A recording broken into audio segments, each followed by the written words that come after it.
Hello students, आपका channel पे स्वागत है। यदि आप इस चैनल पे फर्स्ट टाइम विजिट करें तो आपसे निवेदन है कि चैनल को जरूर सब्सक्राइब कर लें और राइट साइड पे लगे बेल बटन को जरूर दबा दें ताकि एनवेस बोर्ड के रिगार्डिंग आने वाली नई से नई जानकारी भरपूर वीडियो आप तक सबसे पहले पहुंच सके।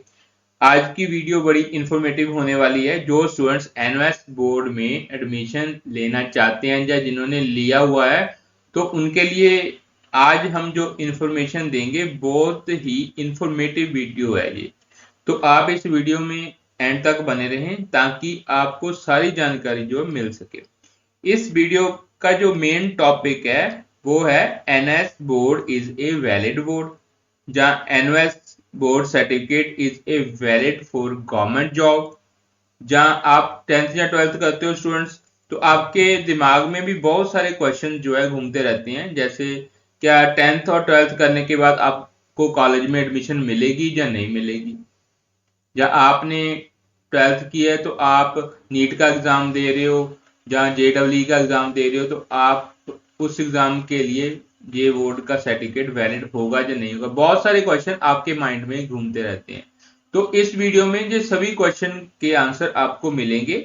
आप इस वीडियो में एंड तक बने रहें ताकि आप पूरी जानकारी को देखें, समझें और आपको पता चल सके।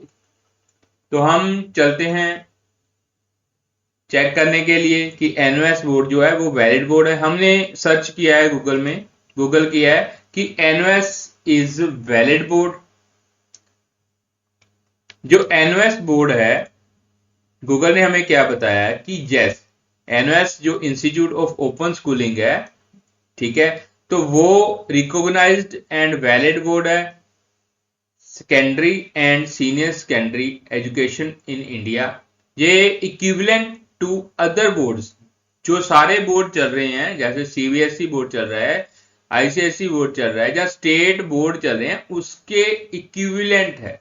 तो ये कहां से ऑथराइज्ड है? It is authorised by the ministry of education, formally ministry of human resources development से ये क्या है, ऑथराइज्ड है। तो आप ये बात जहां से सुन के समझ गए होंगे कि ये जो गवर्नमेंट का अपना ही बोर्ड है, एक तरह का उन्होंने अपनी एक सोसाइटी बनाई हुई है या एक अलग से बोर्ड बनाया हुआ है, ठीक है, सेंट्रल गवर्नमेंट का सरकारी बोर्ड है। जो चाहे हरेक यूनिवर्सिटी में आपने एडमिशन लेनी है या यूजीसी करनी है या वेरियस अदर यूनिवर्सिटी या इंस्टीट्यूट में हायर एजुकेशन लेनी है, तो वहां पे ये बोर्ड क्या होगा, वैलिड होगा। तो आगे चलते हैं। ये सभी क्वेश्चन के आपके आंसर दे रहा है गूगल। ये इक्विवेलेंस है, ठीक है, जो सभी बोर्ड चलते हैं उनके इक्विवेलेंट है, गवर्नमेंट रिकॉग्नाइज्ड बोर्ड है। उसके बाद हम कुछ और क्वेश्चन को सर्च करते हैं। हम क्या सर्च करते हैं? जो पहले सर्च किया था वही है कि इसका जो सर्टिफिकेट है वो वैलिड है। तो यहाँ पे एक और क्वेश्चन हमारे सामने भी आता है कि स्टूडेंट एनओएस बोर्ड में एडमिशन ले लेते हैं तो उनकी एडमिशन कंफर्म नहीं हो पाती, या उनकी एडमिशन कंफर्म हो गई है, या उनके बहुत सारे ऐसे डाउट होते हैं, उन्हें ये लगने लगता है कि एनओएस बोर्ड जो है वो रियल है या फेक है।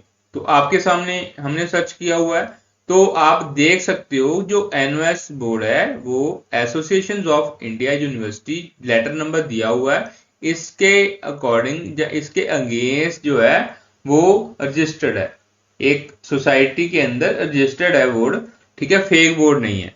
तो बहुत सारे क्वेश्चन और भी हमें गूगल दिखा रहा है, जैसे is NOS board is good और नॉट। तो हम चेक करते हैं यहाँ पे, ये देखिए आप देख सकते हो। तो यहाँ पे जो बोर्ड है वो आपको ऑफरिंग कर रहा है फ्लेक्सिबल एजुकेशन के लिए, मीन आप कभी भी इसमें एडमिशन ले सकते हो, कभी भी आप एग्जाम दे सकते हो। आपके पास टाइम नहीं है तो आप कुछ टाइम निकाल के एग्जाम देके अपनी हायर एजुकेशन को कंप्लीट कर सकते हो। 10th की है तो 12th कंप्लीट कर सकते हो, ठीक है। 12th के बाद तो आपको यूनिवर्सिटी में एडमिशन लेने के लिए जाना होगा, ठीक है। ऐसे आपके सामने बहुत सारे कोर्सेज, वोकेशनल कोर्सेज भी इसने शुरू किए हुए हैं। तो यहाँ पे जो फीस है वो नॉमिनल फीस है, तो आपके पास बहुत सारे चांसेस होते हैं जिस उसके अकॉर्डिंग आप अपने एग्जाम देके अपनी स्टडी को कंप्लीट कर सकते हो। तो आगे चलते हैं। नेक्स्ट ये क्वेश्चन है कि हाँ, ये क्वेश्चन हमारा जो मैंने आपको पहले दिखाया था, is a NOS board is valid for the government job. तो आप देख सकते हो कि जो एनओएस बोर्ड है, यस एनओएस जो बोर्ड है उसका सर्टिफिकेट है वो वैलिड है गवर्नमेंट जॉब के लिए।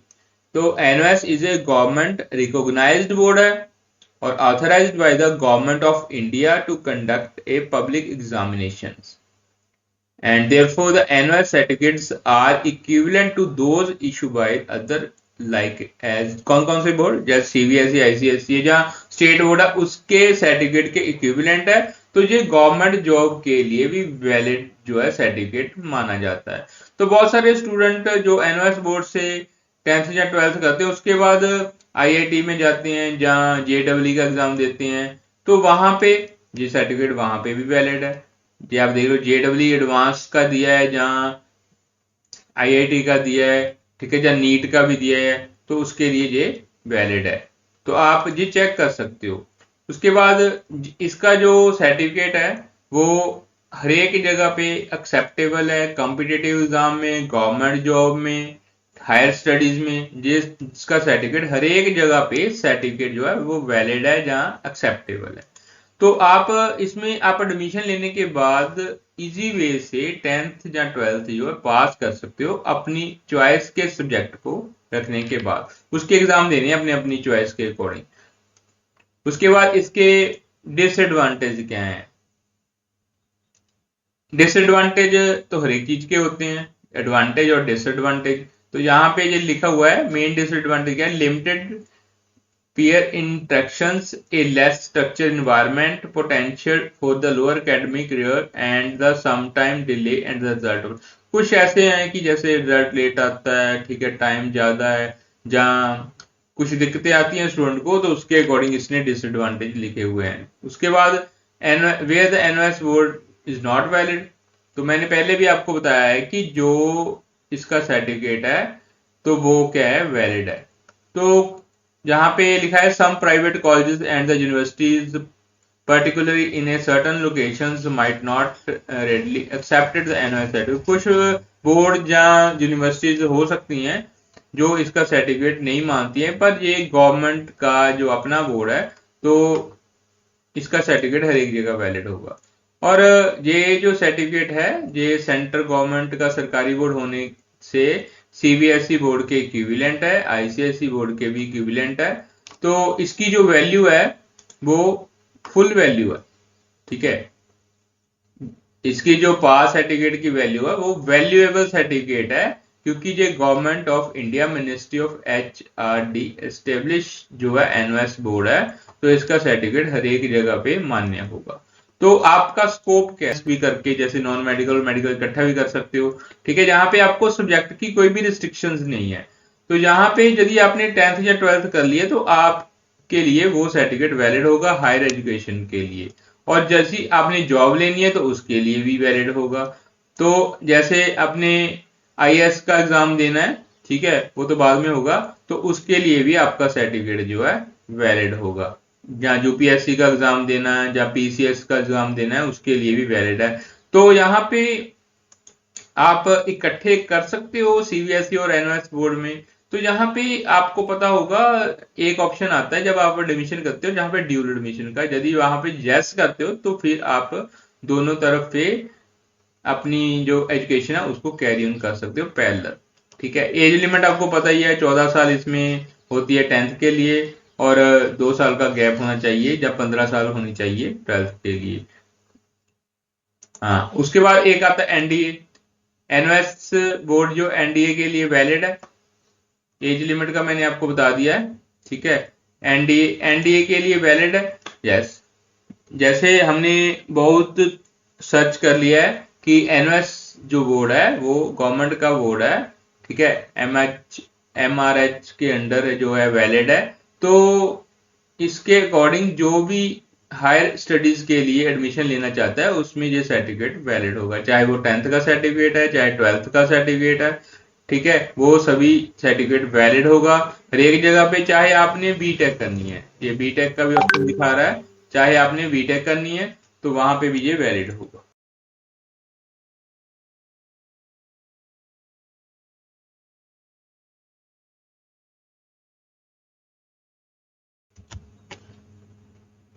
तो आगे चलते हैं, जैसे हमने नीट के लिए भी सर्च किया था तो नीट के लिए भी वैलिड है, आप देख सकते हो। जैस एनएस बोर्ड जो इंस्टीट्यूट है वो certificate are accepted for the NEET, जिसको national eligibility cum entrance test बोलते हैं, उसके लिए भी वैलिड है। तो आप नीट का टेस्ट भी दे सकते हो। आगे जैसे आपने कहीं अब्रॉड में जाना है, ठीक है, तो वहां पे जैसे यूएसए जाना तो वहां पे भी ये यूएसए जो है अंडर ग्रेजुएट एडमिशन, ठीक है, उसके लिए भी एक्सेप्टेबल, ये लिखा हुआ है is acceptable in the USA for the under graduation admissions, under graduation के लिए एक्सेप्टेबल है। जो एनएस जो करता है वो एनसीईआरटी की बुक्स को यूज करता है, ठीक है, national council of education research and training की बुक्स है, उस वो उनकी तरफ से जो बुक्स है वो छपती है, वही बुक्स को यूज करता है। तो ये आप चेक कर सकते हो कि एनएस बोर्ड जो है गुड है या बैड है। तो आप देख रहे हो कि एनएस का जो बोर्ड है वो, आप बहुत सारे स्टूडेंट ने 10th या 12th एनओएस बोर्ड से कर ली होगी तो उनको ज्यादा पता है, वो कमेंट करके हमें जरूर बताएं कि एनओएस बोर्ड जो है वो गुड है या बैड है। तो यहाँ पे एग्जाम देने की कोई लिमिट नहीं होती, जो वैलिड टाइम पीरियड होता है वो 5 ईयर का होता है। बहुत सारे क्वेश्चन है, आप जहाँ पे गूगल में जाके सर्च करके सभी क्वेश्चन के आंसर जो है वो ले सकते हो। जहाँ पे लिखा है जो एनओएस बोर्ड जो है स्टेट बोर्ड, जहाँ जो स्टेट बोर्ड से बेटर है या नहीं है। तो यहाँ पे होता क्या है कि यदि आप स्टेट बोर्ड से पहले रेगुलर बेस पे 10th या 12th कर रहे हो तो उसके बाद यदि आपका रिजल्ट वहां पे नेगेटिव आ जाता है, आपके पास टाइम नहीं है, रेगुलर स्कूल जाने के लिए टाइम नहीं है, तो फिर ही आप एनओएस बोर्ड में जाते हो। अदरवाइज आप जो रेगुलर बोर्ड है, जो स्टेट बोर्ड है, वहां पे ही अपनी एडमिशन को करवाते हो। ये देखिए आपके सामने बहुत सारे क्वेश्चन की एक लंबी लिस्ट है, ठीक है। तो आपको पता चल गया होगा कुछ, ये हमने गवर्नमेंट जॉब के रिगार्डिंग भी सर्च किया हुआ है। तो यहाँ पे लिखा हुआ है is a NOS certificate is valid for the government job, ठीक है। तो यहाँ पे आप देख सकते हो यस गवर्नमेंट जॉब के लिए ये क्या है, वैलिड है सर्टिफिकेट, लिखा है yes NIS is a government approved educational board and it's certificate are valid for the most government job of India in India, ठीक है। ये सर्टिफिकेट वैलिड है। तो आप यदि इसमें 10th या 12th करना चाहते हैं तो आप 10th या 12th कर सकते हैं। एक और मैंने सर्च करनी है, यहाँ पे मैं आपको करके दिखाता हूँ कि बहुत सारे स्टूडेंट जो हैं वो जाते हैं पासपोर्ट बनाने के लिए, NOS certificate is valid for passport, तो ये सर्च करते हैं। तो ये देखिए आपके सामने लिखा हुआ है कि यदि आप पासपोर्ट बनाने जा रहे हो तो भी आपका जो सर्टिफिकेट है वो वैलिड है एनओएस का। तो आप वरिड मत हो, आपने 10th या 12th करनी है तो आप एनओएस बोर्ड से कर सकते हैं। तो आपके लिए ये बहुत ही सुनहरा मौका है एडमिशन लेने का। अभी एनओएस बोर्ड की तरफ से एडमिशंस ओपन है, स्ट्रीम 1 के लिए भी एडमिशंस ओपन है। स्ट्रीम 1 के जो एग्जाम होंगे वो होंगे नेक्स्ट ईयर अप्रैल 2026 में, और स्ट्रीम 2 के जो एग्जाम होंगे वो होंगे अक्टूबर 25 में। और ऐसे ही ओपन की जो ऑन डिमांड एग्जामिनेशन है उसके भी फॉर्म ओपन होने वाले हैं, उसके जो एग्जाम होंगे वो जुलाई या जुलाई के बाद होंगे। तो आप यदि एनओएस बोर्ड के बारे में आपका कोई भी विचार है तो आप इस वीडियो को देख के अपने विचार को मोल्ड कर सकते हो। तो आपको पता चल गया होगा कि ये जो सर्टिफिकेट है एनओएस बोर्ड का जो सर्टिफिकेट है वो ओवरऑल इंडिया में वैलिड है। तो ये सर्टिफिकेट हर एक जगह पे आपका चलने वाला है, तो आपको चिंता करने की कोई भी जरूरत नहीं है। तो आप इस बोर्ड से 10th या 12th कर सकते हो। 10th या 12th करने के बाद हायर स्टडी में एडमिशन ले सकते हो और कोई भी कॉम्पिटिटिव जो एग्जाम है वो दे सकते हो। और ये जो सर्टिफिकेट है गवर्नमेंट जॉब के लिए भी वैलिड है, और आपने अब्रॉड जाना है पढ़ने के लिए तो वहां पे भी चलेगा। और आपने गवर्नमेंट जॉब लेनी है तो उसके लिए भी वैलिड है। यदि आपको कोई भी ऐसी दिक्कत आती है तो आप एनएस बोर्ड के जो हेड ऑफिस है वहां पे टोल फ्री नंबर पे भी कॉल कर सकते हैं। उसका नंबर हमारे डिस्क्रिप्शन बॉक्स में भी आपको मिल जाएगा, मैं आपको बता भी देता हूँ। जो टोल फ्री नंबर है 1800-180-9393 है। यदि आप की वहां पे कॉल पिक नहीं करते हैं तो सर बिजी होंगे ऑफिशियल, तो आप मेल भी कर सकते हो, मेल आईडी भी आपको हम दे देंगे। तो आप ऑफिस में जाके भी क्वेरी जो है वो अपनी हैंडल कर सकते हो। तो इस वीडियो में ये जानकारी आपको अच्छी लगी तो इस वीडियो को जरूर लाइक करें और अपने साथियों के साथ जरूर शेयर करें, क्योंकि ये जो वीडियो है वो बड़ी इंफॉर्मेटिव है कि आपको पता होना चाहिए यदि आपने पहले भी 10th या 12th एनएस बोर्ड से की हुई है कि आपका सर्टिफिकेट वैलिड है या नहीं है। तो आप इस वीडियो को बाकी स्टूडेंट के साथ शेयर जरूर करें। इस वीडियो में इंफॉर्मेशन अच्छी लगी तो इस चैनल को भी सब्सक्राइब करके रखें और बेल आइकन को दबा के रखें, ताकि ऐसी और नई से नई जो वीडियो आप तक पहुंचे तो उसकी जानकारी आप तक मिल सके। और मिलेंगे नई वीडियो में नई जानकारी के साथ, तब तक हमें इजाजत दें। धन्यवाद।